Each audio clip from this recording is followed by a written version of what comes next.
बिस्मिल्लाहिर्रहमानिर्रहीम।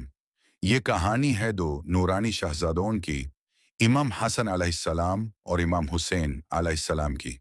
वो दो फूल जो रसूल खुदा सल्लल्लाहु अलैहि वसल्लम के दिल के करीब थे। उनका बचपन सिर्फ मासूमियत का नमूना नहीं था, बल्कि इंसानियत और आदब की मिसाल भी था। एक दिन नबी पाक सल्लल्लाहु अलैहि वसल्लम मस्जिद नबावी में थे। सहाबा किरम उनके गिर्द बैठे थे।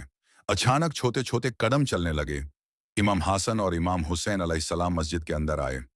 उनकी मासूमियत, उनका चेहरा नूर से चमक रहा था।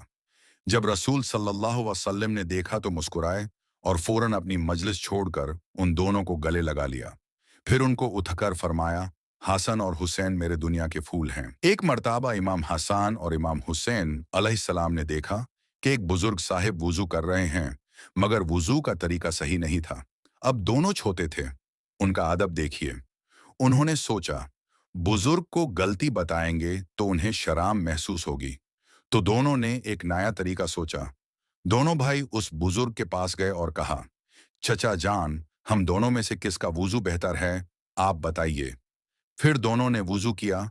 दोनों का वुजू बिल्कुल सही था। बुजुर्ग ने देखा, समझ गए कि उनसे गलती हो गई थी। मुस्कुराकर बोले, बच्चों, तुम दोनों ने अदब से सीख दी, अल्लाह तुम्हें बरकत दे। ये था अहले बैत का तरीका, इल्म और अदब का। नबी सल्लल्लाहु अलैहि वसल्लम ने भी फरमाया, हसन और हुसैन दोनों जन्नत के जवानों के सरदार हैं। उनका बचपन खेलकूद से नहीं, बल्कि इबादत, अदब और इल्म से रोशन था।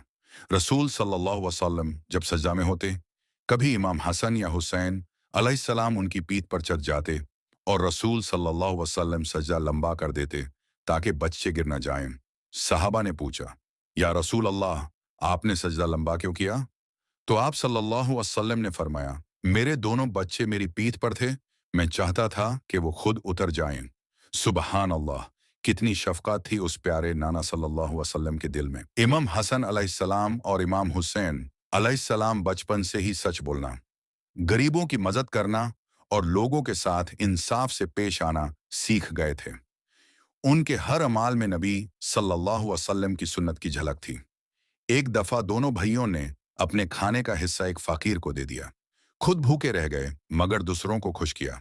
यही थी उनकी तालीम, अपने से पहले दूसरे के लिए सोचना। दोस्तों, ये था इमाम हसन और इमाम हुसैन अलैहिस्सलाम के बचपन का नूरानी वाक़या। उनका बचपन सिर्फ खेल और मासूमियत का दर्स नहीं, बल्कि अदब, इंसाफ और रहम का सबक है। अगर हम अपनी जिंदगी में उनकी मिसालों पर चलें, तो दुनिया अमन और मोहब्बत से भर जाए। अल्लाह हम सबको अहले बैत के रास्ते पर चलने की तौफीक अता फरमाए। आमीन।